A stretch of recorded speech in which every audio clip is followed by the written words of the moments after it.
How's everyone doing? Today I have a Dollar Tree Blu-ray haul.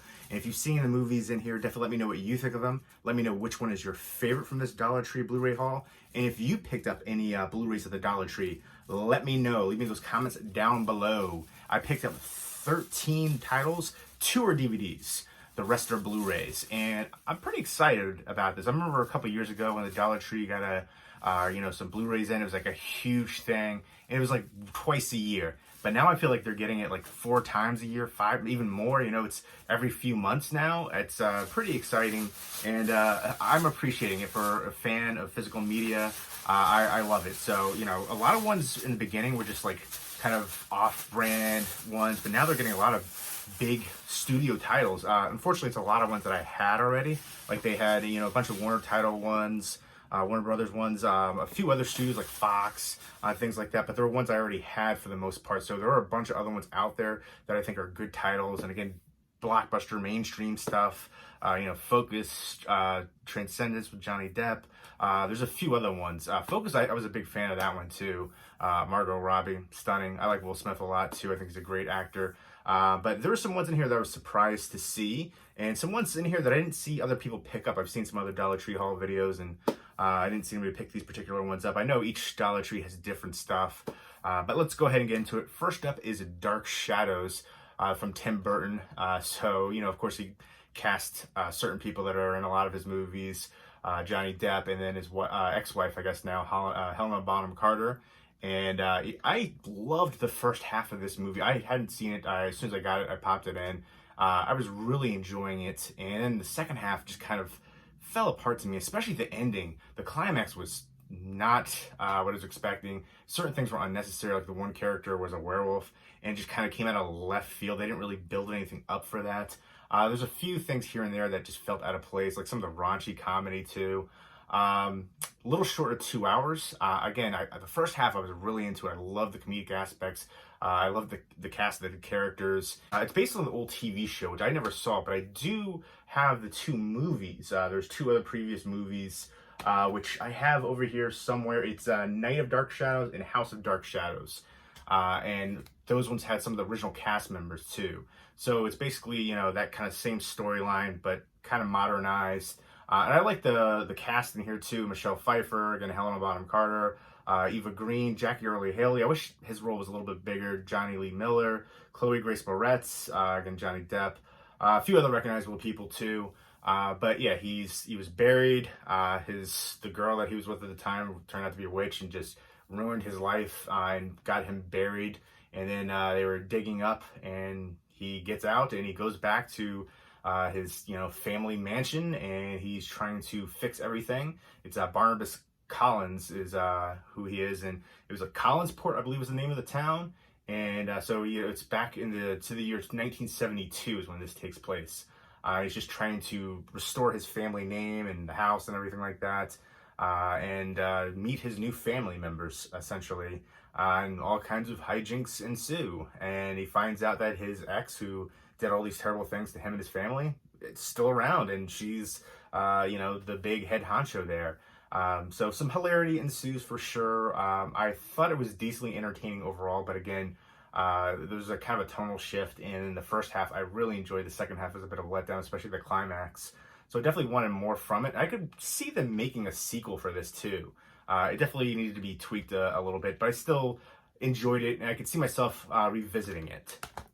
Next up is Something Borrowed. I have heard of this one before, and I like the cast, so that was the main reason for picking this one up. Kate Hudson, John Krasinski, those are the 2 main reasons. I'm not too familiar with Jennifer Goodwin, spelled with a G, and then Colin Egglesfield, but it's a rom-com. The 2 girls are best friends. She ends up falling for him, and they're, you know, engaged to the best friend right there, and she's, you know, trying to decide whether or not to pursue her heart, you know, or, you know, stay with her best friend and not go for it. And then John Krasinski, I think it works for her, and, you know, is trying to be the conscience for her. And of course, just reading the synopsis on the back and seeing the trailers, like, you can kind of see right away that, you know, he's got a crush on her, and, you know, this and that. So again, the main reasons that I wanted to pick this one up, Kate Hudson, John Krasinski, I'm a big fan of both of them, so I'm hoping it'll be decent. I've heard some good things about it. I haven't heard much, but the things I have heard were positive. Next up, this is another Warner Brothers title, and this is an RLJ Entertainment one. I remember seeing a lot of RLJ Entertainment, Magnolia, Magnet, like in the very beginning, those were all the Blu-rays. But now you're getting like studio titles, a lot of Fox, a lot of Warner Brothers, things like that. But Tomorrow You're Gone with Stephen Dorff, Michelle Monaghan, and Willem Dafoe. I'm a big Willem Dafoe fan. Let me know what your favorite Willem Dafoe movie is. He was in the recent Lighthouse that I feel like I've heard so much love for that one. I'm going to talk about that one in a future one, but I love the cinematography. I love the acting from Robert Pattinson and Willem Dafoe, but the rest of it was just, it was a descent into madness for, the whole time. I couldn't get into it quite as much. I wanted to like it more. I appreciate certain aspects about it, but I don't know, I didn't love it as much as everybody else seemed to. Let me know if I'm the only one that feels that way. I know Movie Chatter was talking to her about it. She also felt the same way. But I do love Willem Dafoe. He's been in so many great films, great roles, great performances, American Psycho. To Live and Die in LA, he was the nihilistic counterfeit on that one. I loved him there. But he was in The Hunter, which is another Australian one, kind of underrated. Just a ton of Daybreakers, which is he's been in so many movies throughout the years that I've really enjoyed him in. So I always try to check out anything that he's in, just for his performance alone. He's had some just crazy performances, but amazing performances too. And that's definitely one of my favorite parts of Lighthouse. But basically this one, Stephen Dorff gets out of prison and Willem Dafoe like saves his life in prison and basically says, "You owe me," and he says, "You got to murder somebody." And then Stephen Dorff falls in love with Michelle Monaghan, and he's kind of debating what to do about the situation. So it sounds like it's going to be dramatic and some tense performances. I guess a crime thriller. Next up, Teenage Mutant Ninja Turtles 2 and 3. I'm missing the first one. I was holding out on getting the Blu-rays because I thought they were going to re-release a box set for it. They had that pizza box set, and I don't love the design, but I also think it's, like, aspects of it I think is kind of cool, but it's just a cardboard box. Some designs people love for the Blu-ray sets, and I think they're kind of terrible. I remember the old DVD set, which I have over there, the Masters of Horror Season 2 set. It's like in a skull, and the discs are loose. I remember people saying that was their favorite edition ever. I thought it was a terrible design. The discs are loose, and they're like sliding against hard plastic. There's certain other designs too, like the Home Alone paint can edition. I thought that was terrible too.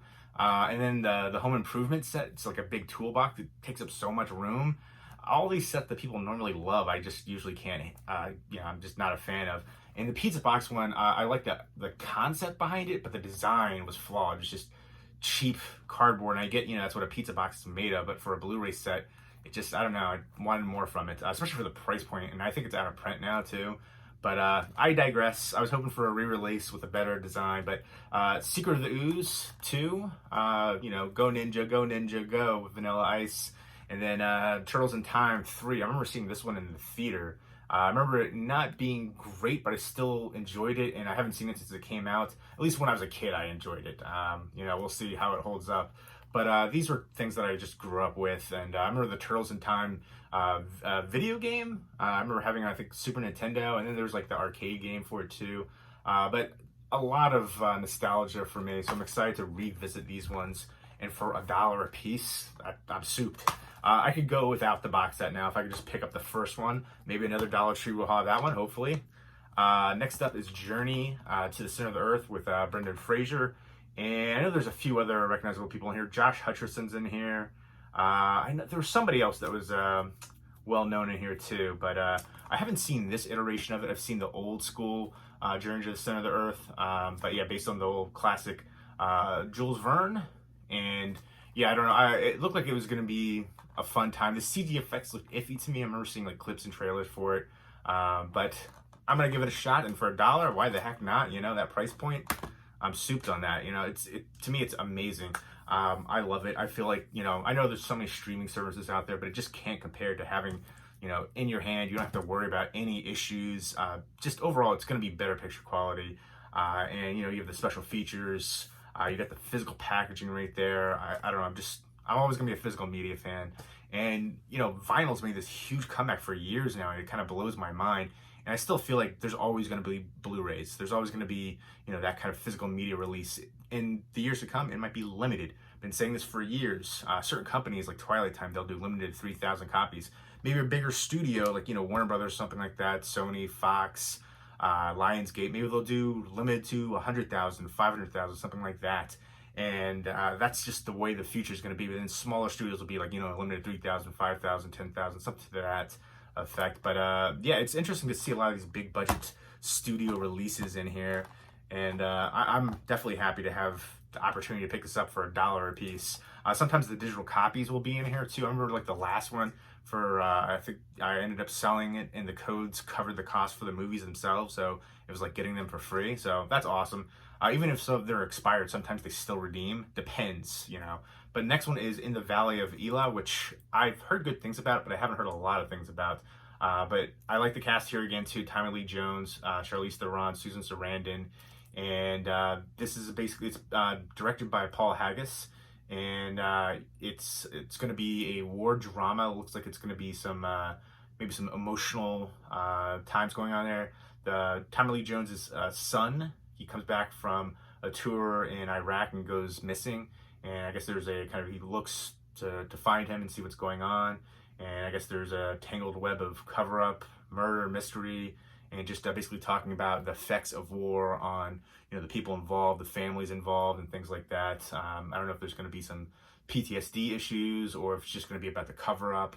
But there's a movie I saw recently called Yellowbirds. I think it was I think it was 2018. It was one of my favorites of 2018, one that I thought was really underrated and kind of shows you some of the things that happened during war. I really loved that particular one. So that's one I'd recommend, Yellowbirds. But In the Valley of Elah, I'll check that one out. It looks very patriotic on the cover.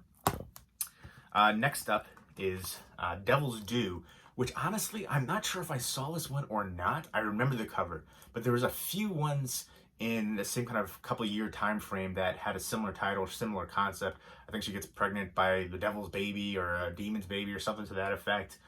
So yeah, basically they're on their honeymoon, and there's after a mysterious night out, they find themselves with an earlier than planned pregnancy, and she starts acting oddly, and is she possessed with a demon baby, devil's baby? Who knows? We're gonna find out. Devil's Due. I can't remember if I saw this one or not. I saw a few ones with a very similar concept and similar title too, and even similar kind of cover.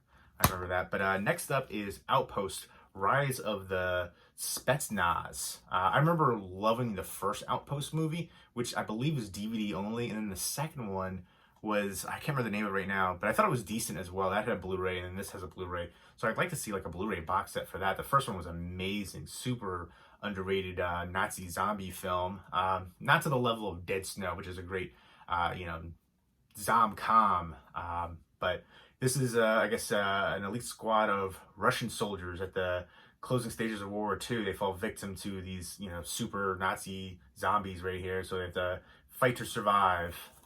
So haven't seen this one, but I'm looking forward to checking it out. That guy right there looks like he's doing some zombie roids. So yeah, I know it's going to be over the top, ridiculous action. But again, I like the first two. The first one especially was amazing. So definitely check out the first Outpost movie if you haven't already and you like zombie movies, zombie war movies. Next up is The Campaign.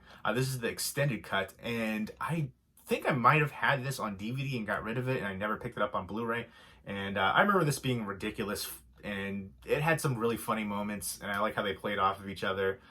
So I figured for $1, why the heck not? I don't have a lot of comedy movies. Again, horror is my favorite genre by far. And I love stand-up comedy, but I feel like I'm really picky when it comes to modern comedy. I feel like this is maybe not a great example here. But I want to revisit it. That pug is adorable. But what I thought was interesting is there's no synopsis on the back. I don't remember ever seeing a movie with like no synopsis. There's a blurb right there. That's it. And then going over some of the special features and stuff. So again, I think they're going, I don't know if it's like what stage of that they're going for, that they're, running against each other, competing for, the politics and stuff like that. Just, it turns into smear campaigns and just the ugliness of it all. I remember there being some ridiculous over the top stuff, but some very funny parts. I'm looking forward to rechecking out because I do remember there being some funny parts, and I need some lighthearted stuff to mix up when I watch a lot of the dark horror movies and stuff like that. And, sometimes you want to have some laughs. And I remember there being enough to, make it worth picking up for $1. Next up is What's Your Number? And this is the extended edition. I guess that's a play on the concept of this film. Kind of reminds me of High Fidelity a little bit, but I'm sure it's not going to be anywhere near the level of High Fidelity, which I absolutely love that one. It's like a breakup comedy classic. Basically, she's trying to find Mr. Right by going through her exes, her 19 different exes, I guess. And she's trying to find the right one, and just the hijinks that ensue. And it stars Anna Faris, who I think is so amazing and stunning and hilarious. I absolutely love her, so I'm a big fan. And then Chris Evans, I like him as well. I think he's a good actor. I feel like he's kind of underrated in the famous Chris's out there.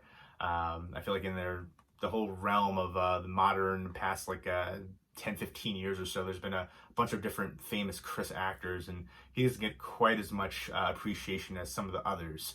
But Anna Faris, always enjoyed her, so I'm excited to check that one out. Next up is Drowning, which is a DVD, and Julia Stiles, I'm a big fan of her. I used to have a big crush on her back in the day. And basically, the one character, Josh Charles, he's a psychiatrist, and he saves this guy from drowning and realizes that 12 years ago, he helped convict this kid of murder. And so now this guy, Avan Jogia, I'm not familiar, basically is playing this psychological game with him, and he befriends his wife, and the psychiatrist isn't sure what's going on, is jeopardizing his marriage, but also his grip on reality. So it looks like it's going to be kind of like a psychological thriller, maybe like a revenge movie. Maybe you find out more. Maybe the guy didn't do what he was sentenced for. Next up is Jingle All The Way 2 with Larry the Cable Guy. This is a WWE Studio One, and it has wrestler Santino Marella, who I remember hating him when he was a wrestler. He was so annoying, obnoxious, but I get that's his character. So he probably played it well. But this movie, I can't say it was awful, but I couldn't recommend it either. If you're a fan of Larry the Cable Guy, if you're a fan of just, ridiculous, Christmas comedy movies, maybe give it a shot. But I was kind of disappointed in this one. I checked it out when I got it. It's basically about Larry the Cable Guy and his daughter right here. He's now divorced, and his ex-wife is now remarried to the richest guy in town. And basically they're kind of having a battle of like who can get the best Christmas gifts for her. And there's this, the most popular toy is the Harrison Bear, and it's all sold out everywhere. The rich new guy, the stepfather, is basically having his assistant go to every store and buying out all the Harrison Bears before Larry the Cable Guy can get them. And they kind of, bump heads, and it's very formulaic. And then the climax was kind of anticlimactic, felt like a bit of a cop-out, but it did have some good heart and a good message there as well. I appreciate that, but there's certain aspects that, I felt like he was supposed to be spending time with his daughter, and then he's searching all around town, and it's like, wait a minute, where's the kid? Who's watching the kid? Certain things like that, and certain ridiculous and raunchy comedy moments that felt a bit out of place. And it's just overall, I'm not a big fan of his comedy in general, but if you are a fan, you'll probably appreciate it. It's the sequel from the Arnold classic right there. Let me know what your favorite Christmas movie is as well. Let me know an underrated Christmas movie. There you go. That's everything. If you've seen any of them, definitely let me know what you think of them. Let me know what was your favorite from this haul. Let me know what your favorite Blu-ray and DVD box set is. And again, I was complaining about some of the ones, but there's some really great ones. I still think there's better DVD box sets than Blu-ray box sets. But I think Blu-ray has definitely stepped their game up with some recent releases. But there you go. And let me know if you picked up any Blu-rays at the Dollar Tree, and let me know what your best find from the Blu-rays at the Dollar Tree was. Leave me those comments down below, and I hope everybody's doing well. Take care.